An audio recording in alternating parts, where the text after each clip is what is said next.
What really led to Christopher McCandless' tragic end? Starvation may have taken his life, but could the wild berries he ate have been his undoing? Without them, could he have found a way out? His story is a haunting lesson for every adventurer, because in the wild, even what you trust to keep you alive might be what destroys you. Welcome to Chilling Discoveries, where I deep dive into the darkest corner of the internet to uncover the grim tales from around the world. If it's eerie, mysterious, or just plain chilling, you'll find it here. Viewer discretion is advised. Born on February 12, 1968 in Inglewood, California, Christopher McCandless grew up in a turbulent household. His sister, Karine McCandless, revealed in her book The Wild Truth that they shared a home with 6.5 siblings and endured a difficult upbringing. Karine alleged that their parents were both physically and verbally abusive. Their father, an alcoholic, created a toxic environment, and their mother, feeding off his negative energy, inflicted her own share of abuse.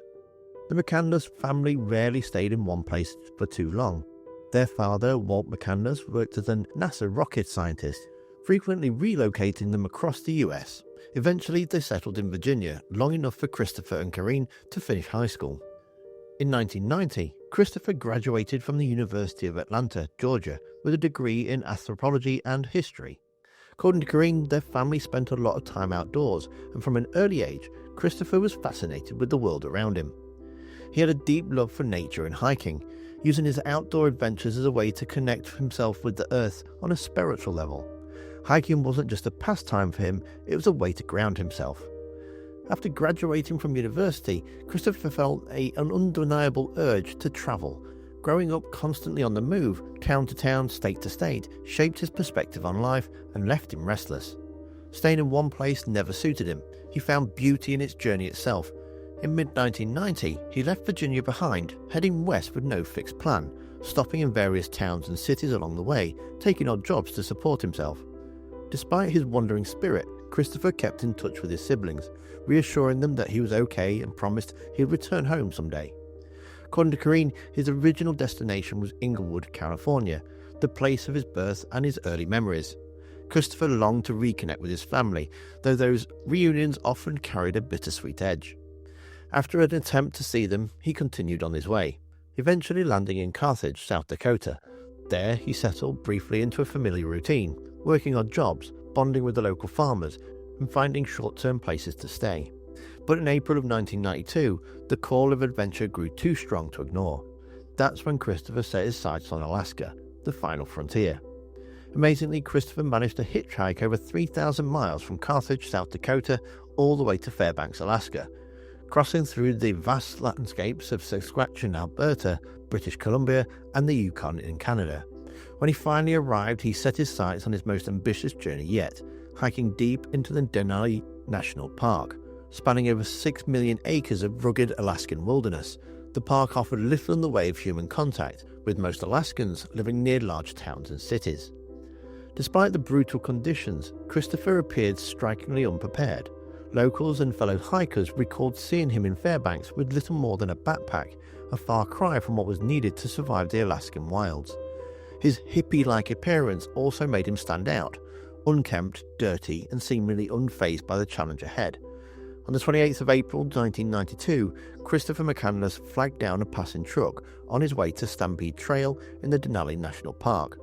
Behind the wheel was Jim Gillian, an experienced Alaskan who would later recount his encounter with Christopher to the author of John Cracker. From the moment the young hitchhiker climbed into his truck, Gillian had his doubts. Christopher carried the bare essentials, a 10-pound bag of rice, a Remington semi-automatic rifle, and a pair of Wellington boots tucked into his backpack. His minimal gear combined with his carefree attitude left Gillian deeply concerned. So much so that he offered to drive Christopher to Anchorage to buy proper supplies, warning him about the brutal and unforgiving Alaskan wilderness, where the rate of missing persons was alarmingly high. But Christopher was confident, assuring Gillian that he had plenty of experience and that he would be just fine. At the time, Gillian had no idea who he truly was. The young man introduced himself only as Alexander Supertramp. In the end, the only thing Christopher accepted from him was a map and some basic food supplies such as chips and a sandwich, a small token for a journey that would soon turn into a tragic fight for survival. Gellion believed that Alexander would return to the highway within a couple of days when hunger set in. It would be months later that Gellion would learn Christopher's real name. After a grueling march, Christopher made it to an abandoned blue and white bus. Bus 142 was originally one of 3 vehicles used by the Utah Construction Company house workers upgrading the remote road between Fairbanks and the Stampede Mine in 1960 to 1961. With its engine removed, the bus was towed into place by a Caterpillar DB bulldozer and outfitted with basic amenities, including a couple of beds and a wood burning stove. When mining operations shut down in the 1970s, the other buses were removed, but Bus 142 was left behind due to a broken rear axle. Over the years, it became a refuge for hunters, trappers, and adventurous travelers seeking shelter in the harsh Alaskan wilderness. Though the old blue and white bus was rusted and long abandoned, Chris saw it as a perfect shelter, his base camp in the wild. He wasted no time setting up his gear and making it his new home. But this bus, which would later become a notorious tourist attraction, was never meant to be his final stop. According to the diary found with his body, Christopher had bigger plans. He intended to hike through the park all the way to the Bering Sea.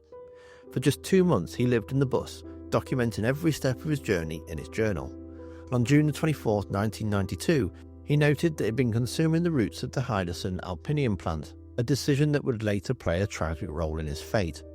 Despite his growing experience in the wild, survival proved challenging. Christopher detailed how he hunted and trapped small game and even managed to take down a moose with his rifle. However, the meat spoiled within days after he failed in his efforts to preserve it.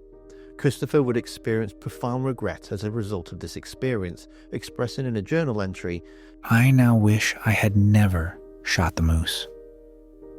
One of the greatest tragedies of my life." Leaving him with only a dwindling supply of rice and forage plants.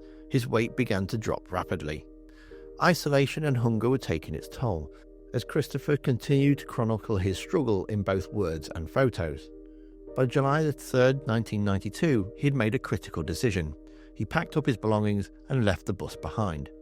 With the map in hand, he set off determined to find his way back to civilization, but the wilderness had changed, and so had his chances of escape. Christopher's attempt to return to civilization was cut short by an insurmountable obstacle, the Taklanica River, swollen with the late summer runoff from the Catwell Glacier. The river was now far higher and swifter than it had been when it first crossed it in April.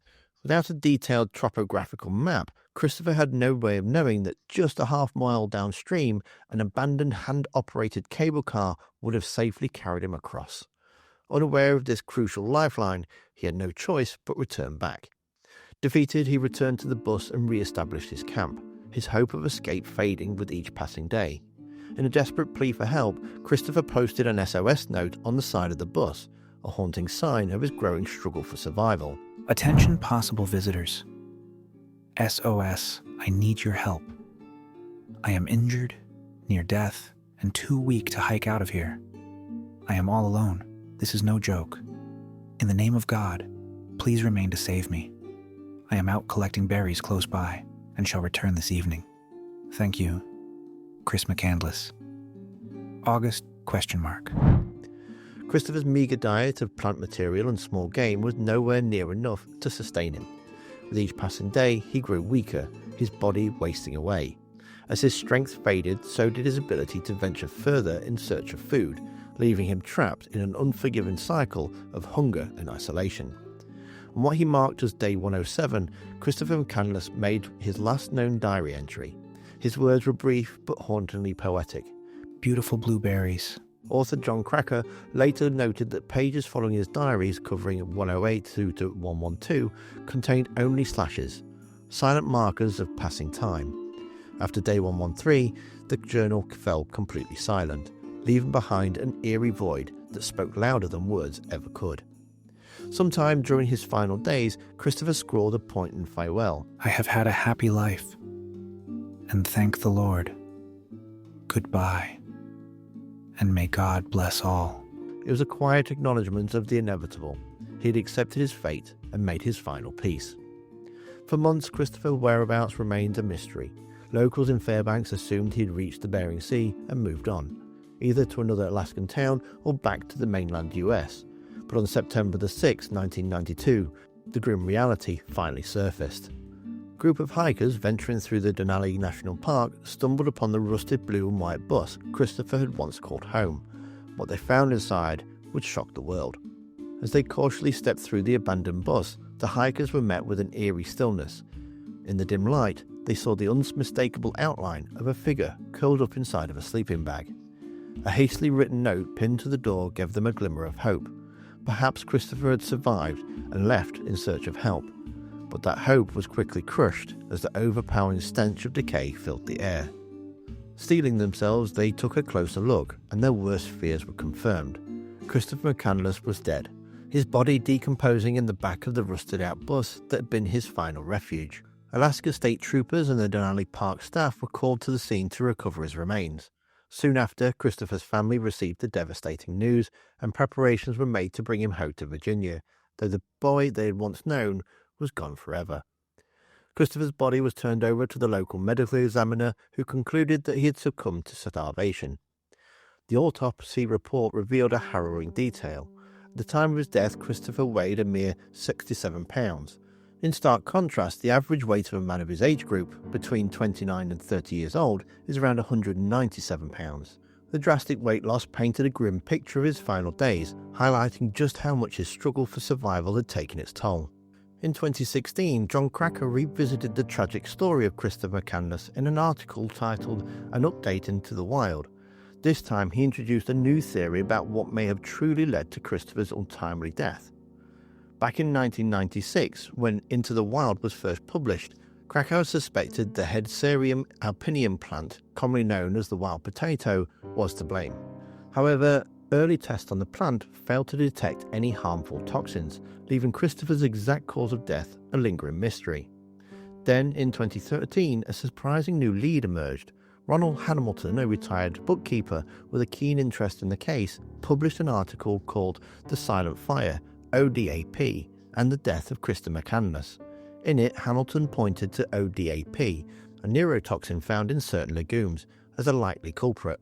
Lathrism, a condition caused by ODAP poisoning, attacks the nervous system, leading to a progressive muscle weakness, severe cramping, and an eventual inability to walk. Without treatment, it's a slow, relentless decline. Hamilton described the devastating effects, writing, "The condition never gets any better, it always gets worse. The signals get weaker and weaker until they simply cease altogether. The victim experiences much trouble just to stand up. Many became rapidly too weak to walk. The only thing left for them to do at that point is to crawl." Intrigued by this new theory, Krakauer teamed up with Hamilton to re-examine the wild potato seeds Christopher had consumed. This time, using advanced liquid chromatography mass spectrometry testing, they uncovered something startling: traces of the deadly ODAP toxin.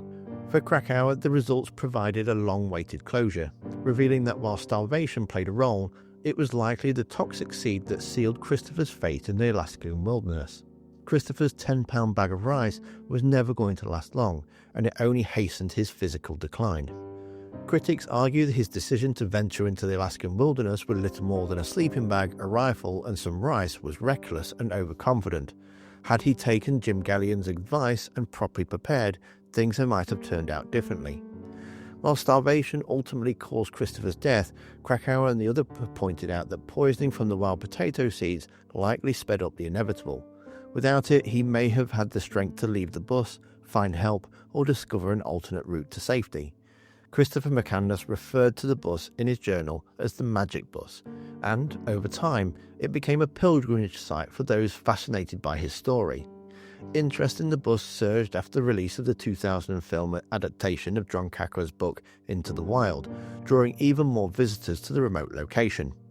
In 2013, British documentarian David Gill visited the site and found that years of tourism had taken its toll.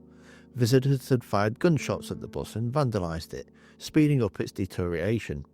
What was once a symbol of McCandless' journey had become a weathered relic, battered by both time and human interference. Over the years, the Bus 142 became more than just a relic of Christopher McCandless' journey. It turned into a dangerous destination for adventurers trying to retrace his steps. Tragically, 2 hikers lost their lives attempting to reach the bus. In 2010, Swiss traveller Claire Ackermann drowned while trying to cross the Talakanina River. She had tied herself to a rope spanning the rushing water, but lost her footing and couldn't be freed in time. Nearly a decade later, in 2019, Veronika Nikanor from Belarus suffered a similar fate, drowning while attempting to cross the same river. Following these tragedies, the authorities strongly advised using ropes to cross Alaskan rivers. Nikanor's husband later campaigned to raise awareness and funds for a safer crossing method, such as a bridge or a cable system. By June 2020, local and state agencies, in collaboration with the Alaskan Army National Guard, deemed the bust a public safety hazard. It had claimed lives and required multiple costly rescue missions over the years. A CH-47 Chinook helicopter was used to airlift the bus out of the remote wilderness, transporting it to Healy. Eventually, it found a new home at the Museum of the North University of Alaska in Fairbanks, where efforts began to restore it and create an outdoor exhibit to share its story in a safer setting. The story of Christopher McCandless and Bus 142 continues to captivate and caution adventurers around the world. His journey into the Alaskan wilderness, driven by desire for solitude and self-discovery, ultimately ended in tragedy, sparking debates about survival, preparedness, and the unforgiving power of nature. While some view his story as a cautionary tale of recklessness, others see it as an inspiring pursuit of freedom and authenticity. Regardless of perspective, his legacy serves as a powerful reminder of the importance of preparation, respect for nature, and the delicate balance between ambition and survival. Today, with Bus 142 preserved in exhibit, the McCandless story remains alive, offering valuable lessons to those who dare to venture into the wild. And from one man's story being lost in the Alaskan wilderness to another that's lost in the woods. But who is the woman that was caught on that trail cam? Well, to see this story, you'll need to click the video that's on screen now. If you enjoyed the story, a like would go a long way. And remember to look after yourself, because you are amazing.